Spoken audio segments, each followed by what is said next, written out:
in the Fred Page Cup. Okanagan Sun celebrating their third ever national championship. It's loose, and there's the goal that the Heat needed.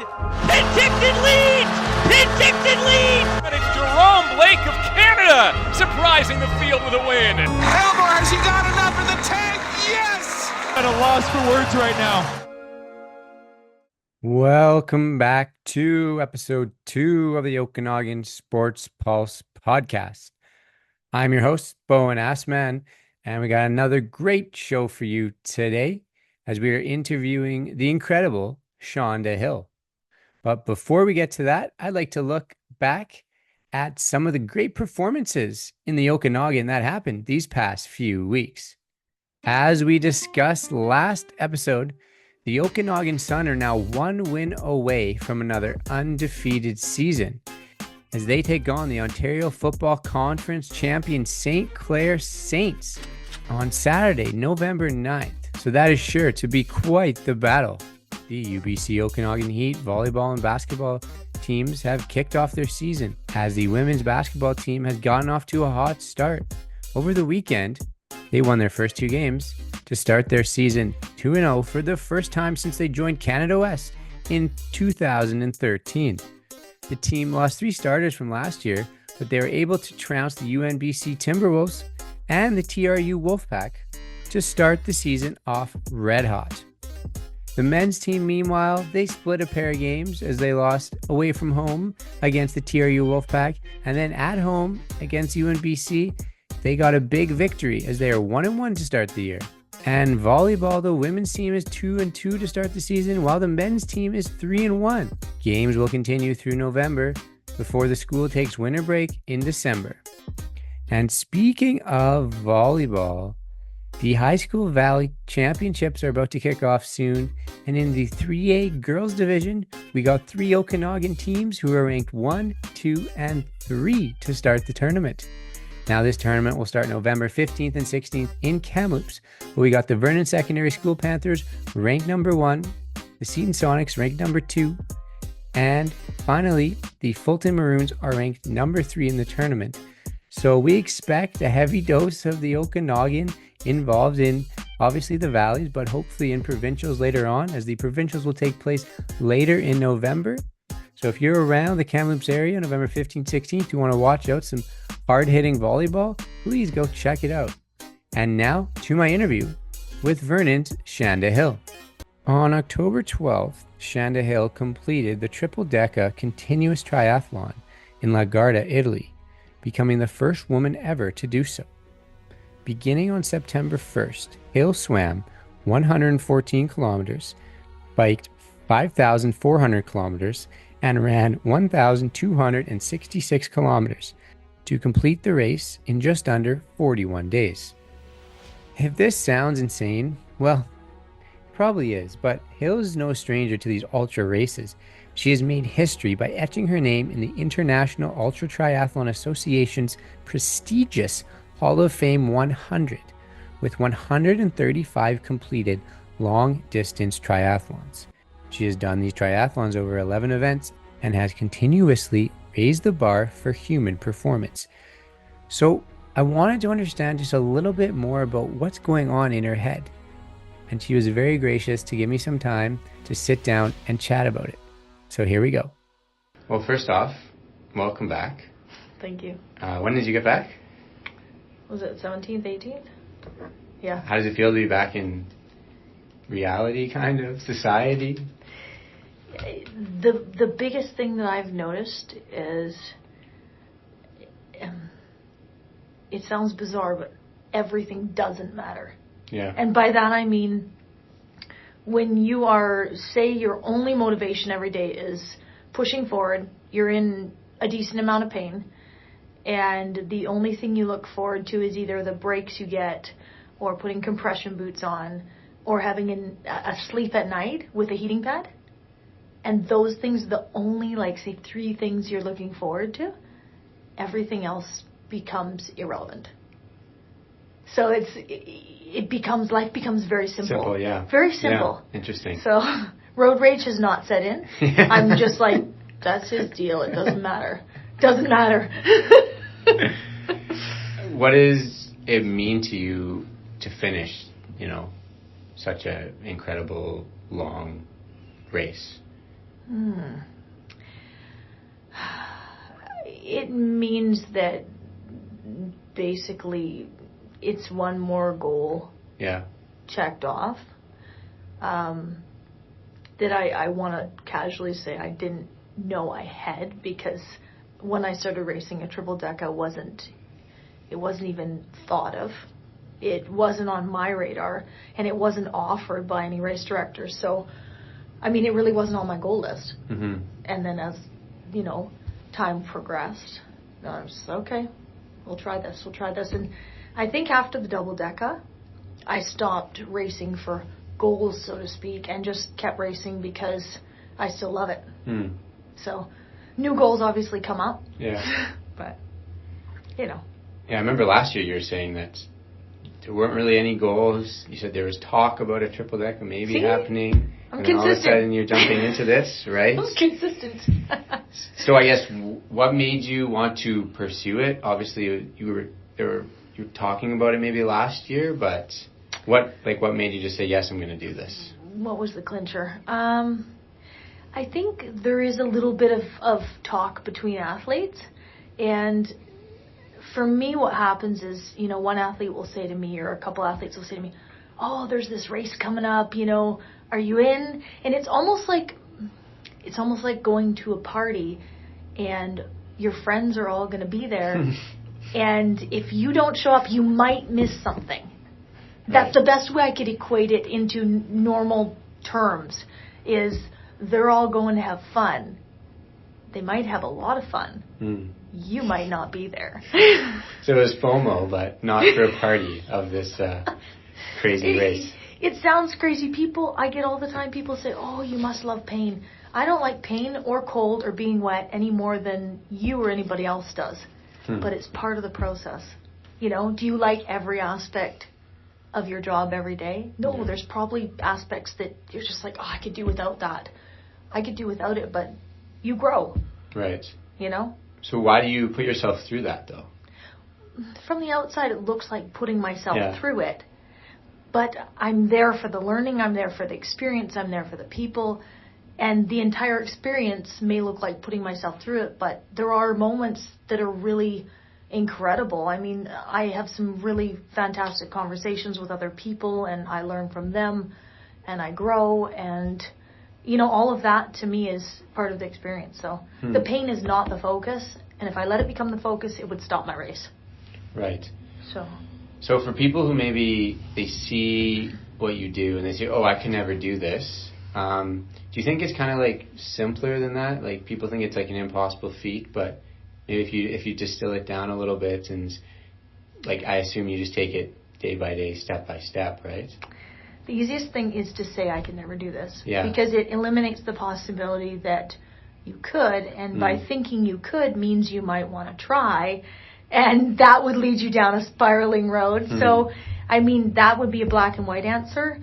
I think that if we embrace the possibility that we could do anything that seems extraordinary or, a little harder to reach, I think that, we would start to realize that we can do things like that. And by breaking it down to, say, taking the first step, I started out with, a normal triathlon distance.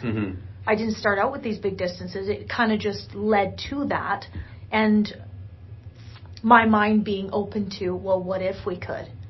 And always expecting to feel worse than I did. And then when I didn't feel as bad as I did, but yes, breaking it down into sections, I don't ever look at the full number. I mean, obviously when I'm doing paperwork and signing up and stuff. Yeah. But every day I make a goal of saying average is 2 marathons. And that's a big thing. But most people don't realize, you could do a slow run and you could cover 2 marathons in a day, without any substantial issues if you're reasonably fit. Right. Yeah. So maybe jumping back a little bit for a background for people who know you but maybe aren't familiar with your full history, what was kind of the catalyst for you to jump into these waters of the ultra events? 2014, I started out sitting at my kitchen table with a friend, and he said to me, "Why don't you try a triathlon?" And okay, that's great. That was in April 2014. He gave me the website of Challenge Penticton. I went on and checked it out, and that night signed up. I didn't know there was any other distance than the iron distance. So, which is, it's substantial, but it's doable. And the next day, I phoned him and said, I've signed up. And oh no, he probably thought I was going to go check it out. Right. That parlayed into, that August competing and finishing, which my only goal was to finish. I didn't even care about the time, just finish that. And then it was 2 years later that another buddy of mine, he said, "Have you thought about trying a double?" And I didn't even know a double existed. So it was, that summer that I went to Oregon, and it's called the Double Anvil because the name Ironman's patented. And went down and did the Double Anvil in Oregon, and I didn't think of anything bigger than that at the time, but it was at that race that somebody said, "There's a triple in Virginia this fall, and at the same time every 2 years they also host a quintuple distance." So 2016 was the year that I went from a double in the summertime to taking on a quintuple, and that was probably the catalyst, because at the quintuple I found out that there was bigger distances. It was just kind of escalating. I came by it naturally, right? But it wasn't until 2018 that I went back and actually did the triple, just so that I could, have a double, triple, quintuple, etc. But I didn't even do them in order. I went backwards and did the triple because I wanted to say I did the triple. Right. So now, let's talk a little bit about was it 41 days total? Yes, it was 41.6 days. In Italy. No, was it 40.6 or 41.6? Yeah. I don't know. It's kind of a blur.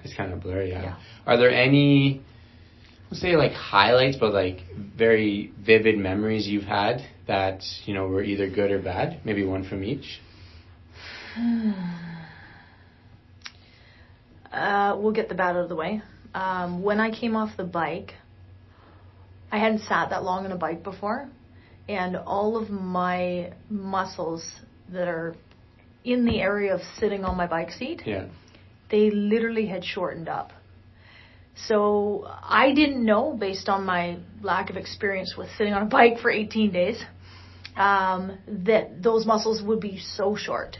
And I went right from being on the bike to almost immediately rainy, nasty, slippery, wet conditions. And trying to run on those slippery, wet conditions caused tremendous amount of problems in my hip. The gift in all this is, even though I was suffering for the rest of the entire race with hip problems and muscles, causing me grief, they had an osteotherapist working there, and he was incredible, and day after day he worked on me, and my body started to heal. So that was a tough part. Does quitting ever cross your mind when you're in this immense pain? I think it crosses my mind, but not my heart. And by that I mean, yes, you're oh, I want to quit. What are we doing? This is absolutely stupid. It happens. The athletes say this to each other, and it's actually funny because we'll kind of call each other out and say, what were we thinking, right? You have those moments. But my heart always wanted to finish. And I think that's the deciding factor, is if your heart and your mind are working in unison, your body can say whatever it likes. Right. And short of a broken bone, if you know that the broken bone is your limit, that's what's going to end your race. Right. But anything else, will heal within that time frame. It's just going to be really painful. Right. So, as when I rolled my ankle, I know that it's probably a 3-month recovery period anyway. Is it going to make it any worse? Not unless I roll it again badly, Fair enough. Your body does start to heal. Right. You just have to be, I taped it up right away. I did compression. I did ice. Everything I could do to give it what it needed to start healing. And while you're resting, it will start to heal. You'll get less fluid retention. But I had to keep using it, so it just was what it was. Are there kind of like, obviously, you're active on social media. Well, you're not active, but you have a social media account. Yes. Does that play a role into like the aspect of quitting? It's like I have these people that are following me and helping me do well, like these maybe barriers that will stop you, or is it kind of all you and what your heart and your brain feel? It's heart and brain before anything on social media. I would not at any cost push my body for somebody else. Right. Yeah. Because I don't want the long-term damage. I want to be in this for a long time, as long as I'm enjoying it and loving it. And if you looked for external sources, you're never going to make anybody happy. I do embrace and I do respect that my journey may be motivating other people, or it may be making them happy, and I do have an appreciation for that. But it's never what drives me. I mean, if I had to go rogue tomorrow and Jax couldn't do social media, I would quietly be running in loops because I still have a love for it. Right. So. Right. And yeah, you said you twisted your ankle. For a lot of people, that would be the end because immense pain. And so, but your relationship to your body feels more of an acceptance of eventual healing. The thing I have going for me is that it isn't the first time that I've rolled my ankle. And there is a time running a race in Cal Park in 2021 that I rolled it, and it was twice as bad. And I still had to go to work. I still had to function and be on my ankle. And I think the difference is if you're able to be off it and rest it, ice it, do everything, I think it heals quicker. But did my ankle still heal, from 2021? Yeah, it just took about 7 months.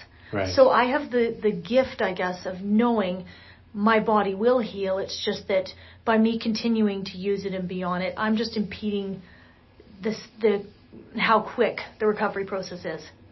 So I'm just taking my previous experiences and going, okay, this isn't a deal breaker. Right. For somebody else it might be because they don't have the previous. Right.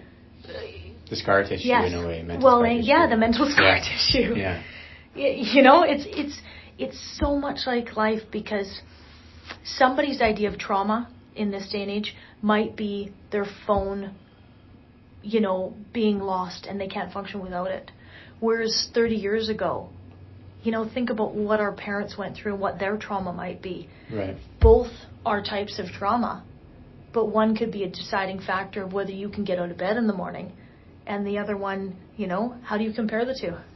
So it doesn't make somebody else's trauma any less. Right. But the relativity factor, we look at what our grandparents went through. Yeah. Absolutely. Get out of bed. Just get out of bed. Try to find food for the day, right? Yeah. And so maybe going back to another moment, but on the opposite end of the spectrum, something that you were really excited or happy during the race? I'll tell you what actually as far as material things, we went on the bike course. There was some issues with a generator not supplying, power to all of the tents that we were staying in. And we went 36 hours without power. And so at the end, it was very stressful psychologically, because if you don't have power, you can't charge your bike lights. And when you don't have crew worrying about those things for you, which in the beginning of the bike I didn't, all of a sudden you're thinking about, while you're cycling that day, how am I going to charge my bike lights at night? What am I, because that can be a deciding factor of whether you're riding your bike at night. If you don't have backup. So those things can become quite big issues. And when we finally got power again, I have my little, tiny heating blanket. And at the end of the day, that's what really makes me feel happy. Because if it's cold out and your sleeping bag isn't thick enough and you're not getting a good sleep because you're freezing, something as small as a heating blanket can just make your day. So when we got power again, it was just like, this is so amazing. I can have a good sleep because I know I'll be warm enough to not be awake for the 3 hours that I need before I get back on that bike. Right. So that was, material-wise, that's really fantastic. Other moments are, speaking with the other athletes. And one of the athletes I always go to is Leah, because she came to the U.S. from Romania before the revolution, basically escaped. And her story and just hearing things that she's been through, like I'm saying with the cell phone versus her grandparents, what she's been through to get to this point in her life where a triathlon is something that she's putting herself in that uncomfortable position versus being forced into it. Her experiences coming out of Romania are absolutely inspiring. So those things are highlights for me, and really it makes you look at it and go, we're paying to be in this race where we know we're going to have pain. Right. She was in a situation where she could have not paid anything enough to get out of that. And so I find that very inspiring. So. And on the course, they were laps. So what was like the lap length for like swimming, biking, and running? The swim was held in a 50-meter pool. Yeah.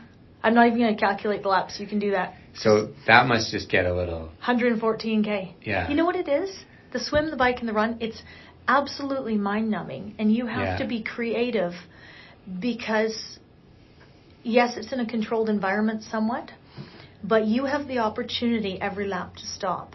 On the bike, you could go in your tent and you could not come out. So psychologically, I think that is the most difficult part, is that even on the run, there's a food table, there's your tent, every single just over 1K lap.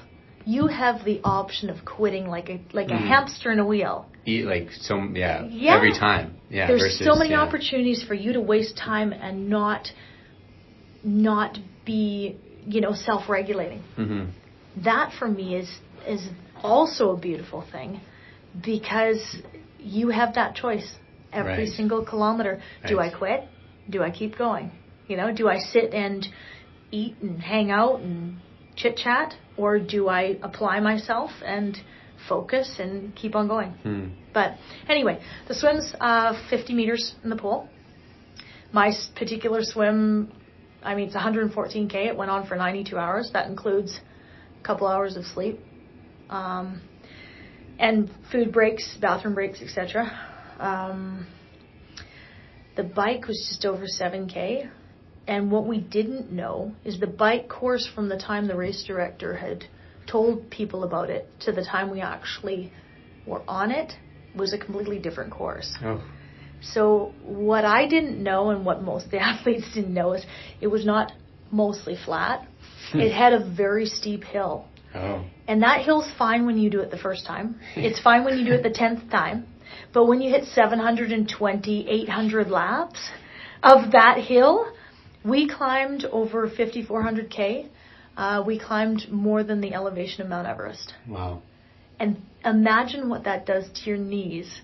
Yeah. Every 7K lap, climbing that much. And you know in the back of your head that it's coming. Yes. It's there. Right? And when you're really fatigued, it's very hard to embrace that you're going to wake up tomorrow and do that same hill. Right. That aside from...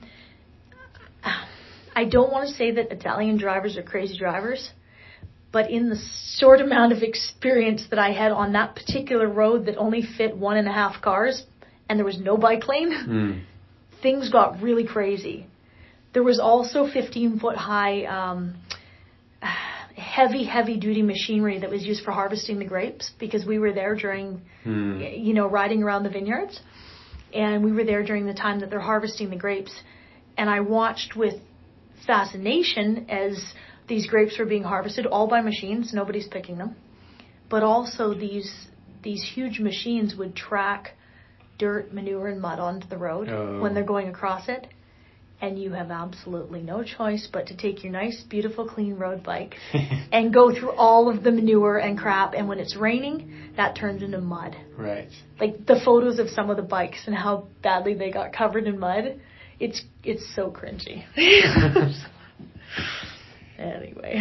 And then the run, how was the lap of that? Just over 1K. Wow.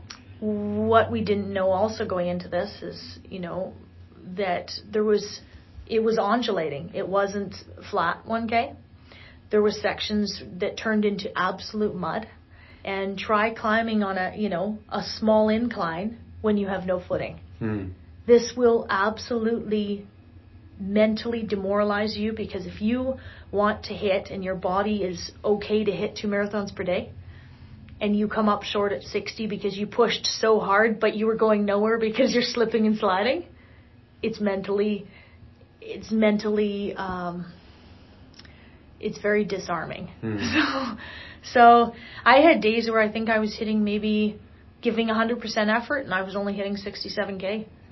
But what you had to do to hit that 67K, tremendous amount of effort, and you went to bed at night, and it's so hard to not beat yourself up, because you know that for every 20K you lose per day, you're going to add another day on the other end that it's going to take you to finish the race. Right. And you can't make that up. Yeah. You could hit 80 the next day, but hit 100 to make up for the 20K you lost the previous day? Good luck. Good luck. Did you have any distractions? Like, did you have any books, or you watch movies, like, during, like, this brief time, or was it just kind of be active and then sleep? My day revolved around waking up. I would take 3, max 5 hours sleep. I would take 2 or 3, sometimes 4 breaks of 15 minutes during the day. And every time that I took those, I would put my feet in compression boots just to try and get the circulation, because being on your feet that many hours is tough.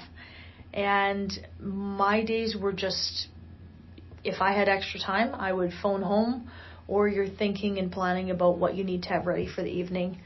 So very do I have dry gear? Focused. You have to be 100% present. If you're anywhere else, you might as well not be racing. Some of the athletes do, like the Czechoslovakian athlete, he pretty much listened to true crime his entire race. And even with his broken English, I'd run up beside him, Yuri, what are you listening to today? Yeah. True crime. So, oh man, you're going to be in a really dark hole by the time you finish this race. Absolutely. But that's what did it for him. So some of the athletes put their music on and go. I don't have any exterior stimulation that way, because I'm either just figuring out how I'm going to keep moving in my own mind, or trying to just be present. Yeah. I'm there for the experience, so why not be there? It, right? Why not really truly be there? Ask my body how it's feeling. What do I need to think about to make that day happen? And what was the most difficult? Was it the lack of sleep, maybe the amount of nutrition that you need to get into your system, or just like the pounding that your body took? I think this race, over any race, psychologically, I think it was the most difficult. And I say that because there's so many things. I mean, I don't know if the race director just didn't see certain things coming up as an issue, but we were hit with a lot of different obstacles during this race that psychologically it was difficult, to negotiate. And right down to, thinking we would be doing basically road running. Nobody brought off-road shoes. We were all stuck in the same boat, but when you're trying to do a trail run in flat road running shoes, you're asking for blisters because your foot is moving like this. Yeah. That was something a lot of the athletes faced. I had a guy and one of my girlfriends show up, and he was supposed to be racing. She was actually going to crew him. And he ended up seeing the conditions we were dealing with and saying, I'm going to forfeit my race, and I'm going to stick around and help all the athletes. So I basically had crew I didn't know I was going to have spread out between me and, probably 10 other people that were from different disciplines. Right. Because there wasn't just the 30 going on. There was a 10 and there was a 20. And, but he stayed there and he helped all of the athletes. And it made a huge difference in my race and their races as well. So, wow. Yeah. So when it was over, does satisfaction, how long does that last? Like feeling of accomplishment? I would say that it's more relief. Right. And I say that because when all of these different things hit you during the race, mental, physical, emotional, you have to hold it together. Or you could literally just go to your tent and cry. Right. And lose it and lose your focus. And so I think with all the issues that I had, my hip, my ankle, it's bizarre because that last lap that I ran, I didn't feel anything. I didn't feel pain or anything. You've held it together that long, and all of a sudden you're running on adrenaline. You know, this is it. I'm out of here after this. Yeah. You know, good or bad, I'm out of here. And I didn't feel anything. I ran that last lap and I got to the finish line and I just bawled because you hold it together that long and finally you know it's okay. It's okay to let all that go because I don't have to wake up in 3 hours and do this all over again. So there's satisfaction in knowing that I finished my goal, and I think that's permanent because it's kind of like a, check mark on the list. Yeah. But as far as, a high or anything, this race went on for so long that I don't know if there is. That's fair enough. Yeah. I think it was just, wow, I don't have to wake up and do that tomorrow. Yeah. So, And what was, in terms of your recovery, what was kind of the most difficult? The body healing, getting your amount of sleep back, your food intake?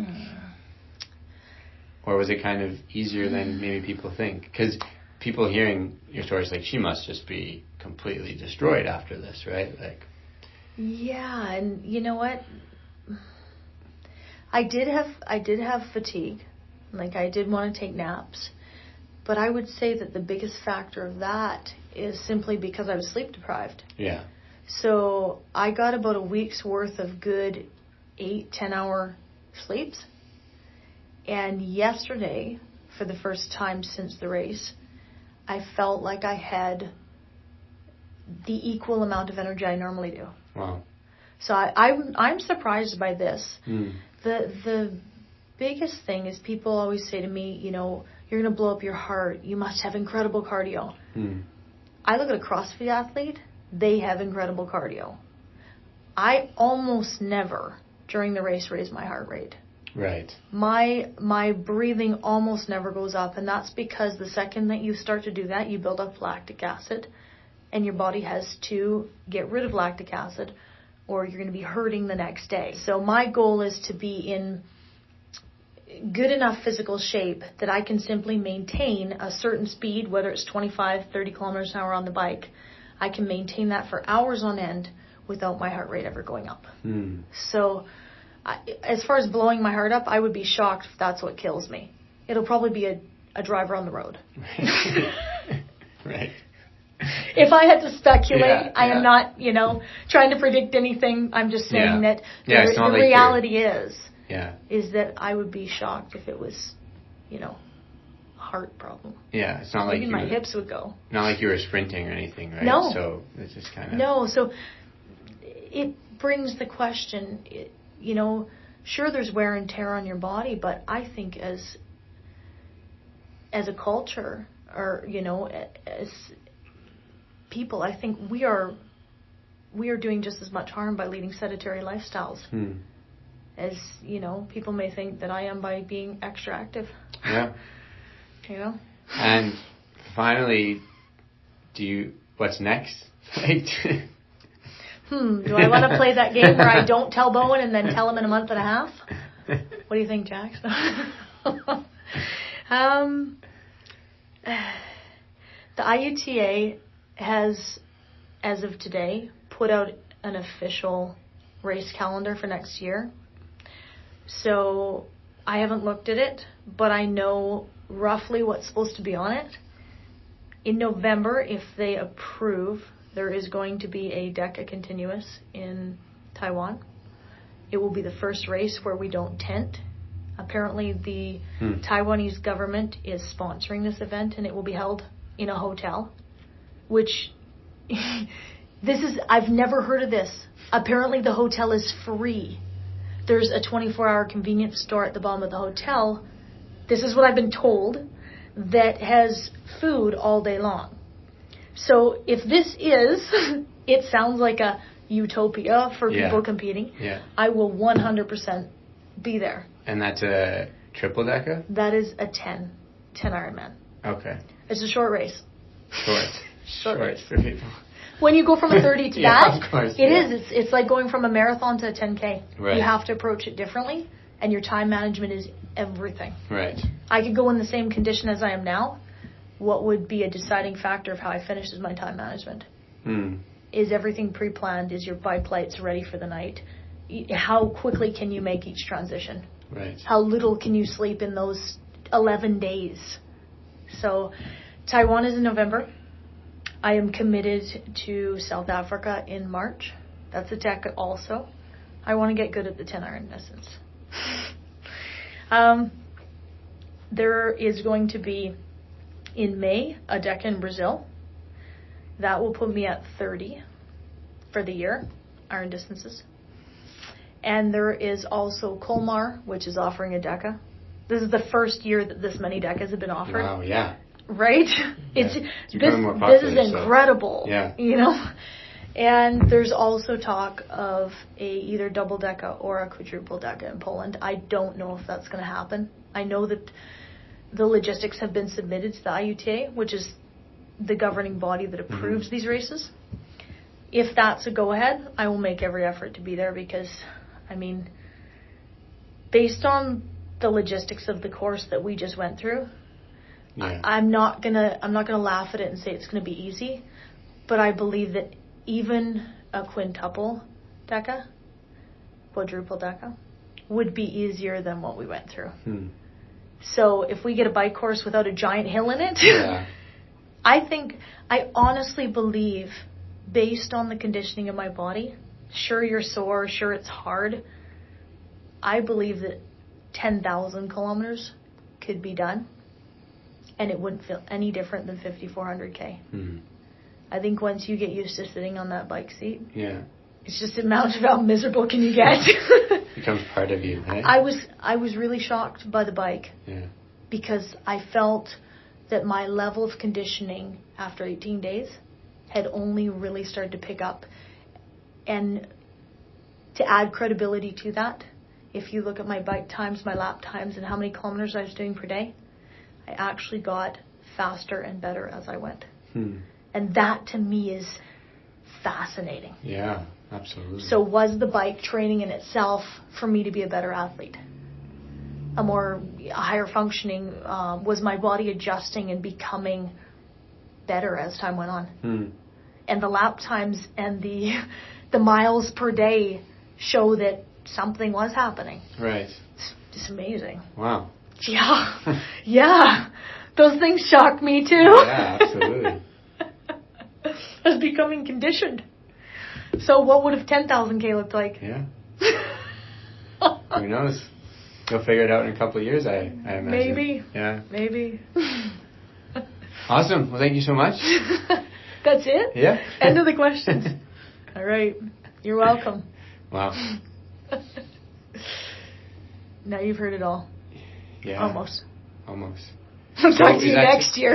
Is that Taiwan one? You said November? That's when they're going to... November 9th. Oh. It's going to be hot.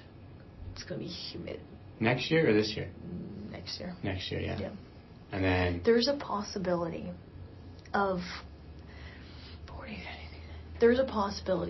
70 to 80 Ironmans being done next year. That number is astronomical. Yeah. That's never been done before. 41 is the record right now, and I was beat out by one. Oh.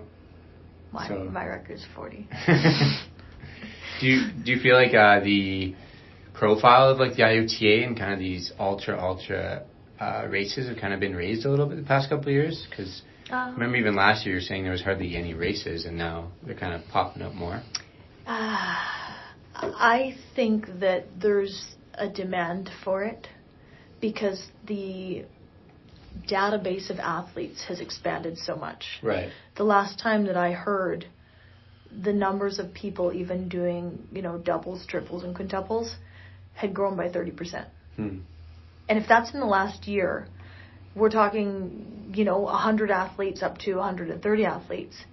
If that even grew 30% next year, you're looking in 5 years of having 400 or 500 athletes competing in different distances.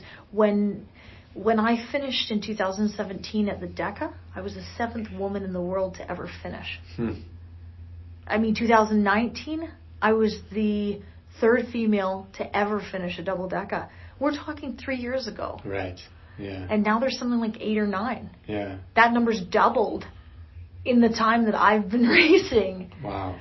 That's women embracing that it can be done, and race directors going, okay, we can now fill our slots for 20, 30, 40 people in the pool. And that's in different distances too. But still, to have 8 athletes finish a triple Deca when it's the first year, that's substantial, that there's that many people in the world that have embraced it.